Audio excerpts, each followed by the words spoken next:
Good evening friends, क्या हाल है, कैसे हैं आप सब। आई होप अच्छे होंगे।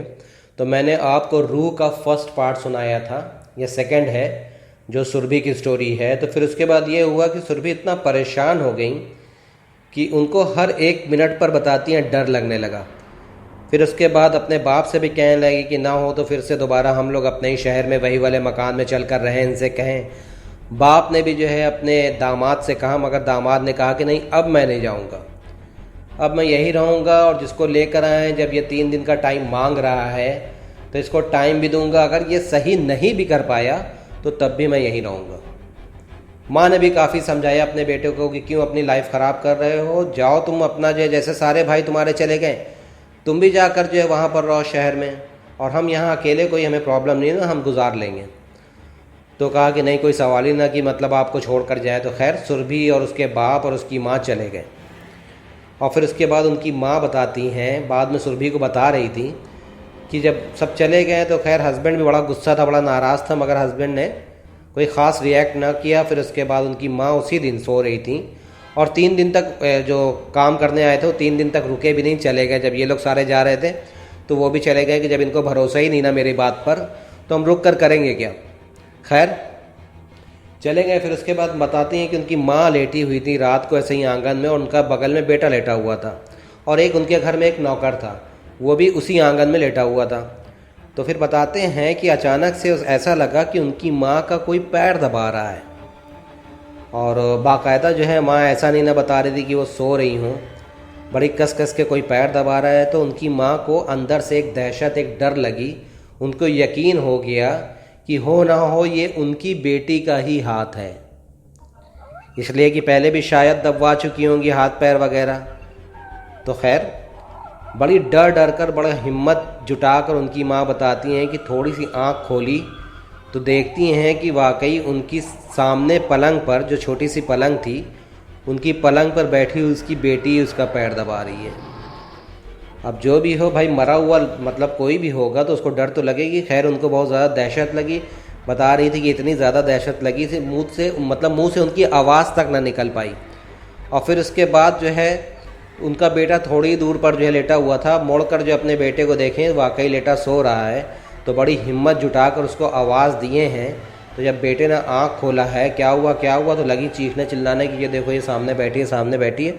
तब तक गायब हो चुकी थी। नौकर भी आ गया, पूछने लगा क्या हुआ, कहा कि यहीं पर तुम्हारी बहन बैठी हुई थी। तो फिर उसके बाद जो है अब तीनों लोग परेशान हो गए। तो फिर उसके बाद लड़का भी कहने लगा कि अम्मा ये तो हार टाइम लगा रहेगा, अब इसको तो फेस हमें करना है, इसको अब नॉर्मली लो, जब हमें कोई नुकसान नहीं पहुंचा रही है तो फिर डर किस चीज़ का। अम्मा ने कहा कि हाँ बेटा देखो, जो उसने कुछ मेरे साथ किया नहीं, हमें डराने नहीं आई थी, मेरे जो है यहाँ पर सामने बैठकर मेरा पैर दबा रही थी, मगर जो हम कैसे जो है उसको एक्सेप्ट करें, जो मरा हुआ कोई हो उसके सामने कोई एक अचानक से आ जाए और उसको दहशत ना लगे, डर ना लगे कि आराम तो कर नहीं सकते, अब इसका हल तो निकालना ही पड़ेगा। बेटे ने कहा कि माँ छोड़ो हल वगैरह, बस ठीक है, जैसे चल रहा है चलने दो। फिर उसके बाद माँ ने कहा कि नहीं, कुछ भी हो इसका अब हम हल निकालेंगे, हमारा पूरा घर टूट गया, हमारे सारे बच्चे इधर उधर रह रहे हैं, कुछ भी हो जैसे भी हो इसका हल हम ज़रूर निकालेंगे, और किसी बाबा और फ़कीर से नहीं निकालेंगे, हम खुद निकालेंगे। तो फिर उसके बाद ये हुआ कि खैर कहा कि जो है रात, जब पूरा दिन तो गुजर गया, खैर पूरी रात सुबह हो गई। फिर उसके बाद जब पूरा दिन गुजर गया तो पूरा दिन जो है उनकी माँ उदास बैठी थी। इनका लड़का बताता है कि जो है मतलब कुछ सोच रही थी। लड़का कह भी रहा था क्या हुआ, क्या परेशानी है, अब कुछ सोचो नहीं, और सुरभि के बारे में भी मत सोचो, आ जाएगी। तो फिर उसके बाद खैर जैसे तैसे रात हुई है। तो माँ ने कहा कि भैया तुम लोग अपने अपने कमरे में जाओ। तुम नौकर को कहा कि तुम जाओ अपना वहाँ बाहर सो, गेट के पास जहाँ सोते हो। अपने बेटे से कहा कि बेटा तुम अपने कमरे में जाओ, कमरे में जाकर सो। अब बेटा भी कहने लगा कि माँ पागल हो रही हो, दिमाग ख़राब है, रोज़ इतना कुछ देख रही हो, उसके बाद कह रही हो नहीं हम अंदर नहीं जा रहे, और वैसे भी मेरी भी हिम्मत नहीं है अभी अंदर जाकर सोने की, कहीं हमें दिख गई तो हम तो मर ही जाएंगे। तो फिर उसके बाद माँ ने कहा कि नहीं कुछ भी हो तुम आज जाओ, आज हम इससे बात करेंगे, बड़ी हिम्मत जुटा के, चाहे जैसे बात करें, आज अगर हमें दिखती है आती है तो हम इससे फाइनली बात करेंगे। तो लड़का कहने लगा ठीक है ना, अगर आती है तो तुम मेरे सामने बात करना। माँ ने कहा कि नहीं तुम बस जाओ। तो खैर लड़का चला गया, मगर लड़का अपना दिल में यही सोच कर गया कि कुछ भी हो हमें सोना नहीं ना, हम देखते रहेंगे, अगर कोई ऐसी बात हुई तो हम वहीं पर जागते रहेंगे, हम उठ कर आएंगे। तो फिर उसके बाद इत्तेफाक की बात है कि माँ भी बेचारी जो है सो नहीं पा रही थी। हर 1 सेकंड पर 2 सेकंड पर आँख खुल रही है, खोल रही है, इधर उधर देख रही है, कुछ नहीं। और बाकायदा बताते हैं कि काफ़ी रोशनी थी घर में, कोई अंधेरा वगैरह नहीं था। और फिर उसके बाद बताती हैं कि रात के 1:15 1:30 बजे जैसे कल रात में हुआ था, वैसे ही सेम टाइम पर फिर से इनके सिरहाने कोई आकर बैठ गया। और इत्तेफाक की बात कि कुछ देर के लिए उनकी माँ की आंख बंद हो गई थी। और फिर उसके बाद जब आकर बैठा है, फिर उसके बाद पंजा दबाने लगा है, तो फिर माँ ने बड़ी हिम्मत से, मतलब जाग गई, बड़ी हिम्मत से कहा कि बेटी अब तुम रहने दो, तुमने हमारी बड़ी खिदमत की थी और तुम्हारी ज़िंदगी इतनी थी, अब जब तुम मर गई हो तो अब परेशान मत करो। और यकीन जानो मेरी हिम्मत भी नहीं है कि आँख खोल कर हम तुम्हें देखें। हम जब तुम्हें देखते हैं तो हमें डर लगती है। तब उसकी बेटी ने बताते हैं कि बात क्या है कि नहीं माँ, मेरा दिल नहीं कर रहा है तुम लोगों को छोड़ने का।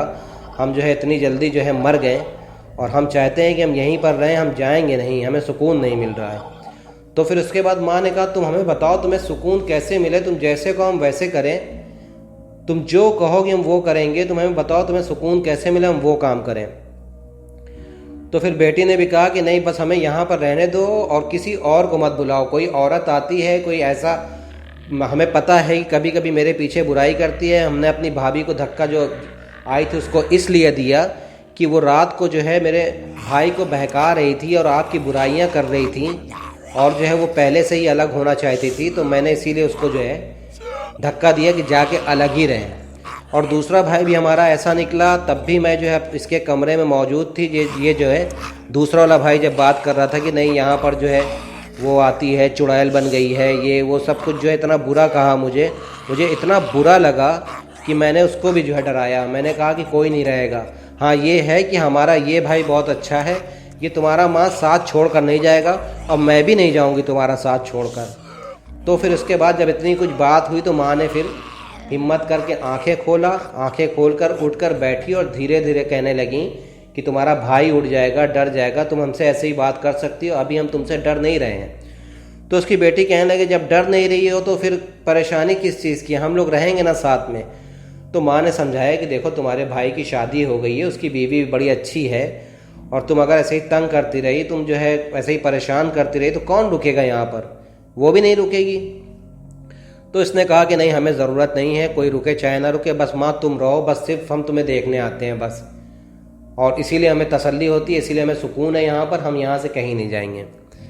तो फिर उसके बाद बताती हैं कि माँ ने कहा कि एक प्रॉमिस करो कि तुम कभी भी जो है मेरी बहुओं को सामने नहीं आओगी और उनको परेशान नहीं करोगी, तब तो तुम रहो, हम कहीं नहीं जाएंगे, किसी से फूक झाड़ ये वो दम दरूद कुछ नहीं करवाएंगे।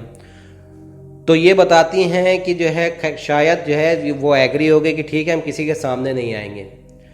तो फिर उसके बाद खैर चली गई और बेटा भी अच्छा बेखबर, ऐसा कुछ हुआ कि बताते हैं कि उसको होश ही नहीं था कि कब आँख लगी कब सो गया। फिर उसके बाद खैर जब सुबह हुई तो फ़ौरन आँख खुली तो भाग कर आया, सुबह के 5:30 बजे आकर देखा तो माँ सो रही है आराम से। तो फिर उसके बाद थोड़ा तसल्ली हुई कि हाँ लगता है कि रात में कुछ हुआ नहीं।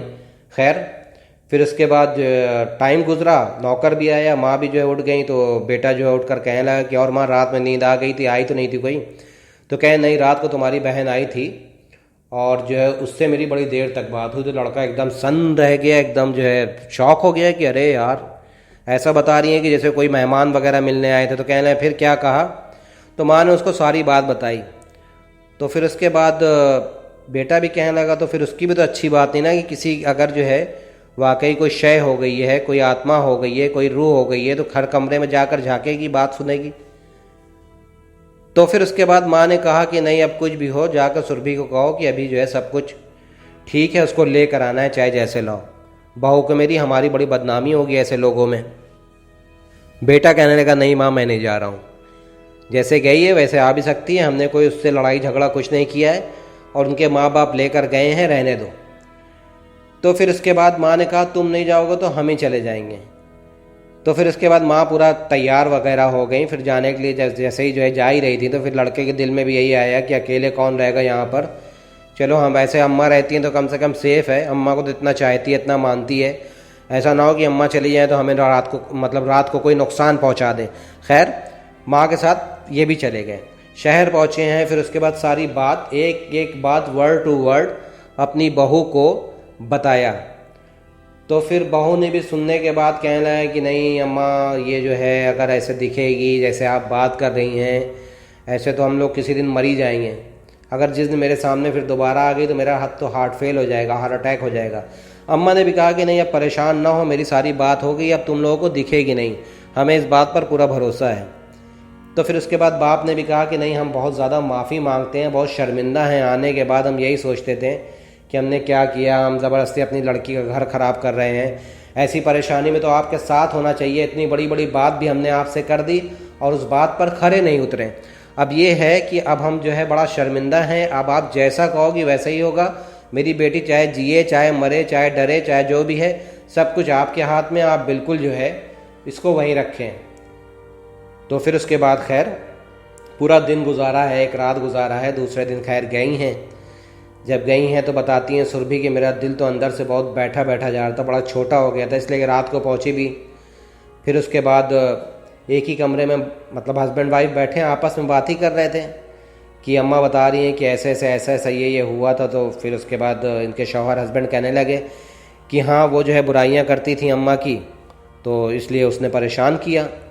तो सुरभि ने कहा कि तो ये तो कोई तुक नहीं बनता, कौन किसकी बुराई नहीं करता, सब एक दूसरे की बुराई करते हैं जब मौका पाते हैं, चाहे कोई बहू हो चाहे कोई बेटा हो, सब पीठ पीछे सबकी बुराई करते हैं। तो इसका मतलब ये थोड़ी नहीं कि तुम कोई भूत या प्रेत या रूह बनकर जो है लोगों को डराओगी। तो खैर हस्बैंड ने कोई जवाब नहीं दिया, चुप करके अपना लेट गए। बात करते करते तकरीबन 11:30-12 बज गए थे। फिर उसके बाद हस्बैंड एक बार अपनी माँ को ज़रूर चेक करने जाता था। उस टाइम अपनी मतलब उनकी माँ जो है कमरे में सो गई थी और ये जो है जो इनका नौकर था ये गेट के पास एक कमरा था बताती हैं, वहीं पर सोता था। तो हस्बैंड कहने लगा अच्छा मैं माँ को चेक करके आ रहा हूँ। सुरभि कहने नहीं हमें अकेले छोड़कर मत जाओ। तो बड़ा समझाया कि देखो अब डरने की बात नहीं है, तुम आराम से यहीं पर लेटो, हम देख कर आ रहे हैं। खैर हस्बैंड बाहर निकला तो सुरभि भी कहने लगी कि अपना दरवाजे के पास आकर खड़ी हो गई। हस्बैंड बाहर गया है, बाहर जाने के बाद ठीक सामने वाला कमरा उनकी माँ का था, देख कर आया है तो वाकई माँ बड़ा इत्मीनान से लेटी हुई थी। हस्बैंड जो है मतलब दरवाजे के पास से ही देख के कि हाँ अम्मा लेटी हुई हैं, दरवाज़ा भी खुला हुआ था। हस्बैंड जैसे ही पलटा है फिर उसके बाद एक बार की उसको अचानक से ख्याल आया कि जो है माँ के कॉर्नर पर सिरहाने पर जो स्टूल रखा हुआ है वहाँ पर कोई बैठा हुआ है। तो फिर हस्बैंड फ़ौरन दरवाजे की तरफ पलटा है। पलटने के बाद फिर से हल्का सा दरवाज़ा फिर खोला है तो देखा कि वाकई उसकी बहन वही स्टूल पर बैठी अपनी माँ को देख रही थी। तो अब इसके दिल में दहशत तो हो गई, मगर ये है कि अब अगर सुरभि से बताता तो सुरभि तो वाकई भाग जाती, तो फिर कभी ना आती। डर के मारे एकदम लाल हो गया, मगर बड़ा अपने आप को कंट्रोल करने के बाद चुपचाप करके वापस हो गया। और हालांकि इसकी बहन ने इसकी तरफ नहीं देखा, बताते हैं बहन सिर्फ एक नज़र अपनी माँ को लगातार देखे जा रही थी। फिर उसके बाद बताते हैं कि हस्बैंड वापस होकर आया तो फिर सुरभि ने कहा कि क्या हुआ, बहुत परेशान लग रहे हैं। तो हस्बैंड ने कहा कि पागल हो रही, तुम्हें हर टाइम परेशानी दिखते हैं, हम तो माँ को देखने गए थे, अच्छे से सो रही हैं, परेशान दिख रहे हो। तो सुरभि ने कहा कि उस टाइम हमें शक तो हुआ कि कुछ हमसे छिपा रहे हैं, मगर हम कुछ बोले नहीं कि चले जब कह रहे हैं तो ठीक ही कह रहे होंगे। तो फिर उसके बाद सुरभि जो है अपना आकर दोनों हस्बैंड वाइफ लेट गए हैं। तो पूरी रात हस्बैंड सोया नहीं, किसी सोच में ऐसा ही लेटा रहा। जबकि सुरभि बताती हैं कि इतनी बातें हम लोग कर रहे थे मगर कोई चीज़ का जवाब नहीं दे रहे थे, बस हाँ या ना में जवाब दे रहे थे। तो थोड़ा सा अजीब लगा। फिर ये भी सोच रहे थे कि शायद गुस्सा वगैरह हो, नाराज़ हो हम जो चले गए थे। खैर पूरा दिन गुजरा, सुबह हुई तो फिर उसके बाद माँ के पास फ़ौरन पहुँचे हैं। सुरभि जो है अपना किचन में चाय बनाने चली गई। तो फिर यही सारी बात करते माँ से कहने लगे कि देखो माँ, इसको मना करो कि ये हमें ना दिखाई दे। अगर ये ऐसे ही हमें दिखाई देती रही है ना तो हमारी ज़िंदगी ख़राब हो जाएगी, लाइफ ख़राब हो जाएगी, ये सारे काम एबनॉर्मल हो रहे हैं। तो इससे कहो प्लीज़ कि जो है हमें नहीं दिखाई दे। हमने कल देखा कि आप सो रही थी, ये सामने आपको एक नज़र देख रही थी, ज़रा सा भी इधर उधर नज़र नहीं कर रही थी, ये लगातार आपको देख रही थी, चुपचाप बैठी थी स्टूल के ऊपर। तो फिर उसके बाद माँ ने कहा कि भैया अब हम क्या करें बताओ, अब हम तो चाहते हैं कि यहाँ ना आए, मगर जो है आप ये भी सोचते हैं कि पीठ पीछे अगर उसकी बुराई करें, उसको कुछ बुरा लग जाए, फिर से किस मतलब परेशान ना करने लगे। तो फिर उसके बाद हस्बैंड कुछ बोला नहीं, गुस्से में जो है खैर चला गया बाहर की तरफ। सुरभि ने सारी बातें सुन ली किचन से निकलते निकलते, और फिर इसके बाद गुस्सा भी आया। बताते हैं कि जो है कल पूछ रहे थे क्या हुआ, तो कोई जवाब नहीं दिया। और जो हमने कहा सही बात थी। अब सुरभि यही सोचने लगी कि अब हम यहाँ रहें कैसे, हर तरफ तो यही सारा जो है हर दिन जो है उसी की बात होती रहती है, कोई नॉर्मल बात तो हो नहीं रही है। खैर निकल कर आई गुस्से में, खैर माँ को चाय देने लगी। माँ कहने क्या हुआ, बहुत ज़्यादा अपसेट लग रही हो। तो सुरभि ने कहा कि ये कब तक चलेगा, कल हम जो है पूछ रहे थे उससे सारी बात आपके बेटे से, तो कह रहा था कुछ नहीं है कुछ नहीं है। बताइए जो है यहाँ पर जो है भूत प्रेत जो है आपके साथ बैठते हैं, आपके साथ लेटते हैं, खाते पीते हैं, और हमें ज़बरदस्ती यहाँ पर जो है पीसा जा रहा है, हमें जो है दोबारा वहीं पर भेजें, मेरे घर भेजें। तो सास ने कहा कि भैया जैसी तुम्हारी मर्ज़ी है, अपने जो है जाकर जो है बाप को फ़ोन करो, अगर जाना है तो जाओ, बिल्कुल जाओ, और मेरे बेटे को भी लेते जाओ। तो कहने लगी हाँ अगर ये जाएंगे मेरे साथ तो जाएंगे, अगर नहीं जाना है तो ज़िंदगी भर यहीं रहें, हमें वहाँ छोड़ दें, हमें यहाँ पर रहने का कोई शौक़ नहीं। खैर बताते सुरभि की बहुत ज़्यादा गुस्से में बात की, और सास को भी थोड़ा सा गुस्सा आया, सास ने भी कुछ बातें सुनाई। सुरभि खैर अंदर चली गई।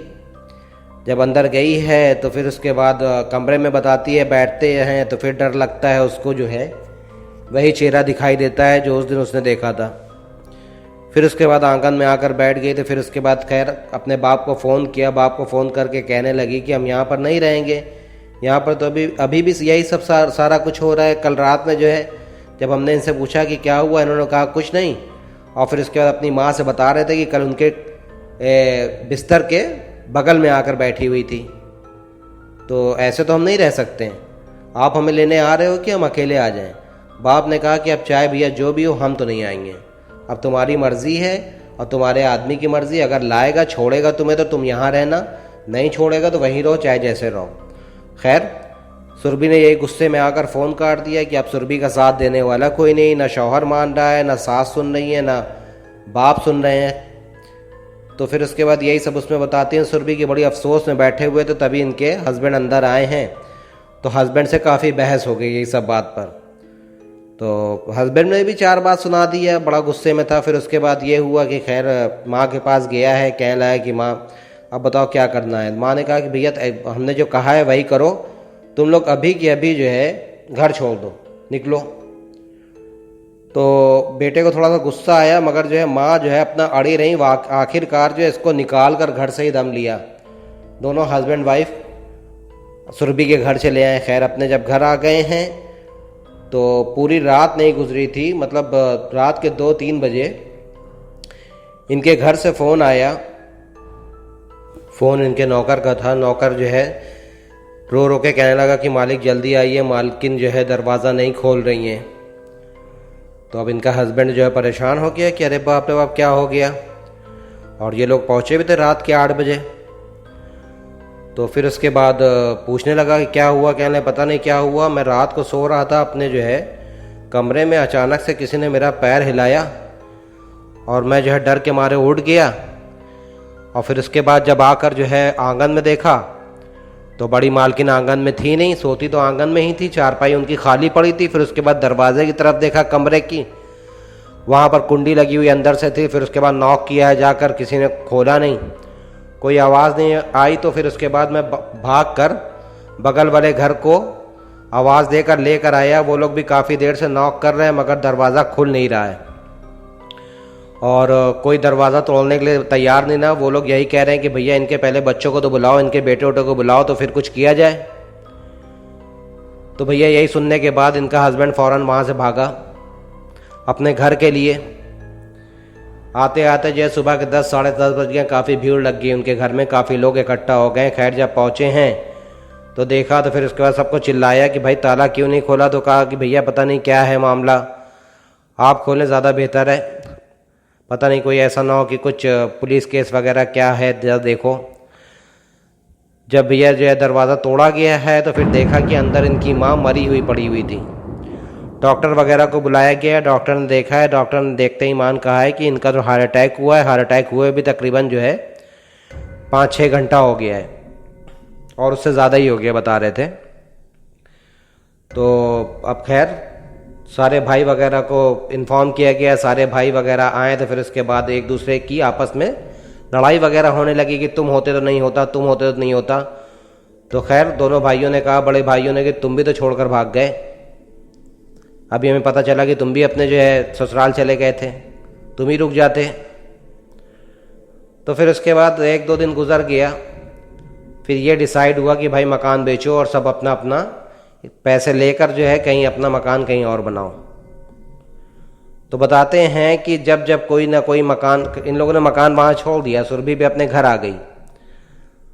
और फिर उसके बाद जब जब कोई मकान लेने गया, देखने गया, तो मोहल्ले वालों ने कहा कि भाई मत लो, यहाँ पर जो है कोई बुरा साया है। कुछ लोगों ने जो है आजमाने के लिए कुछ लोगों को भी ले गए, और उसके बाद लोगों को दिखाने के बाद कहा भी कि 1-2 दिन रुक कर देखेंगे, अगर सब कुछ ठीक रहा तो हम फिर आपको पेमेंट करेंगे, वरना हम नहीं लेंगे। और जब वो लोग वहाँ पर रुके तो उनको कुछ ना कुछ ज़रूर दिखाई दिया, किसी न किसी शक्ल में, कहीं कोई आदमी की शक्ल में, कहीं कोई औरत की शक्ल में, कहीं कोई बच्चे की शक्ल में, कहीं ना कहीं बैठा हुआ पाया है उन लोगों ने। तकरीबन बताते हैं कि 4-5 साल तक यही चलता रहा, कोई मकान किसी ने लिया नहीं। और फिर उसके बाद ये हुआ कि पता नहीं कैसे अचानक एक दिन बहुत ज़्यादा जो है उस शहर में बारिश हो रही थी, बहुत ज़्यादा बारिश हुई। तो पता नहीं कैसे उस कमरे में जहाँ पर उनकी माँ मरी, जहाँ पर उनकी बहन मरी थी, पता नहीं कैसे उस कमरे की पूरी छत गिर गई, पूरा मकान खंडहर पड़ा था। तो पता नहीं किसी ने जो है कहा कि ठीक है, अगर जो है मकान बेचना है तो हम आपका मकान लेंगे, मगर हम आपको जो है ये रेट देंगे। बताया है कि मतलब ना के बराबर। उन्होंने वो पेमेंट लिया, और लेने के बाद उस मकान की तरफ दोबारा ये लोग गए नहीं। और कभी इनको पता भी नहीं चल पाया कि इनकी माँ कैसे मरी, कैसे हार्ट अटैक हुआ, क्या डर गई, कोई हादसा हुआ या अपने से मौत हुई, कभी कुछ नहीं। ना इनकी बहन कभी किसी के ख्वाब में आई, और ना इनकी बहन कभी किसी को दिखाई दी। और बताते हैं कि जिसने मकान भी लिया वो भी कभी वहाँ शिफ्ट नहीं हो पाया, वहाँ रह नहीं पाया। तो गाइज ये थी सुरभि की स्टोरी। उम्मीद करता हूँ कि आप लोगों को पसंद आई होगी, और अगली स्टोरी मैं आपको नेक्स्ट वीक में सुनाऊंगा। और मेरे चैनल को सब्सक्राइब करें, इतनी सारी स्टोरियाँ हैं, सुने। चलें, ओके, इजाज़त दें, टेक केयर, बाय बाय।